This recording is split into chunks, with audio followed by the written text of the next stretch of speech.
আসসালামু আলাইকুম, welcome to গ্রামীণ রান্নাবান্না। আজকের রেসিপি গোলাপ জামুন মিষ্টি। দেখুন মিষ্টিগুলো কতটা সফট হয়েছে এবং কতটা রসালো হয়েছে, আপনারা দেখে বুঝতে পারছেন। যেমন গোলাপ জামুন মিষ্টিগুলা কিভাবে রসে টইটুম্বুর হয়েছে আপনারা দেখে বুঝতে পারছেন। তো চলুন আমরা গোলাপ জামুন মিষ্টি বানাই। এখানে আমি 2টা ডিম ফাটিয়ে নিচ্ছি। 2টা ডিম ভেঙে নিয়েছি, ভেঙে তারপরে একটা কাঁটা চামচের মাধ্যমে আমি ডিমগুলো ফাটিয়ে নেব। আস্তে আস্তে ফাটিয়ে নেব ডিমগুলো। ফাটানোর পর আমি এক সাইডে রেখে দেব। এখানে আমি 1 বাটি আটা নিয়ে নিচ্ছি এবং 2 বাটি গুঁড়ো দুধ দিয়ে দিচ্ছি। 1 চামচ বেকিং পাউডার দিয়ে দিচ্ছি। তারপর 2 চামচ তেল দিয়ে দিচ্ছি। তেলগুলো দেওয়ার পরে আমি ভালোভাবে হাত দিয়ে সুন্দর করে মেখে নেব। এটা সময় নিয়ে করতে হবে, না হলে মিষ্টিগুলো ভালো হবে না এবং সফট হবে না।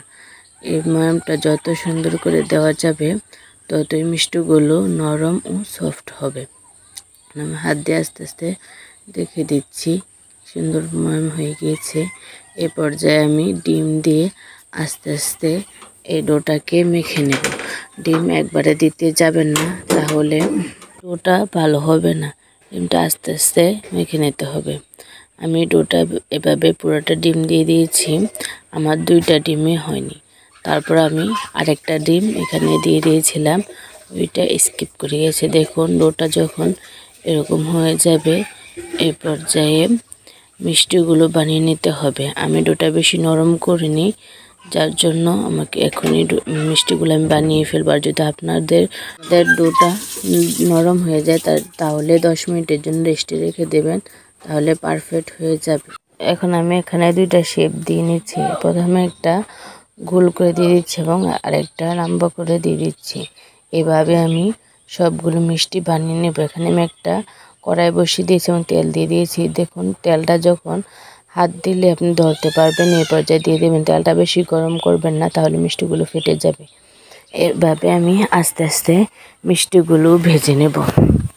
অবশ্যই আপনাদেরকে খেয়াল রাখতে হবে যাতে তেলটা ঠান্ডা থাকে। এই পর্যায়ে আপনি দিয়ে চুলার আঁচটা একদম লো টু মিডিয়ামে রেখে এভাবে সবগুলো মিষ্টি ভেজে নিতে হবে। এভাবে সুন্দর করে আস্তে আস্তে আমি মিষ্টিগুলো ভেজে নেব। দেখুন মিষ্টিগুলো কতটা ফুলে গেছে। আমি কত ছোট ছোট বানিয়েছিলাম, এখন ফুলে ডাবল হয়ে গেছে। দেখুন আস্তে আস্তে আমি মিষ্টিগুলো ভেজে নেব। অনেকটা সময় ধরে মিষ্টিগুলো ভেজে নিতে হবে। যখন এরকম লাল হয়ে যাবে তখন এই পর্যায়ে মিষ্টিগুলো নামিয়ে নেব। এখনও আর এভাবে আরও কয়েকটা ছিল, আমি এই মিষ্টিগুলো সুন্দরভাবে ভেজে নেব।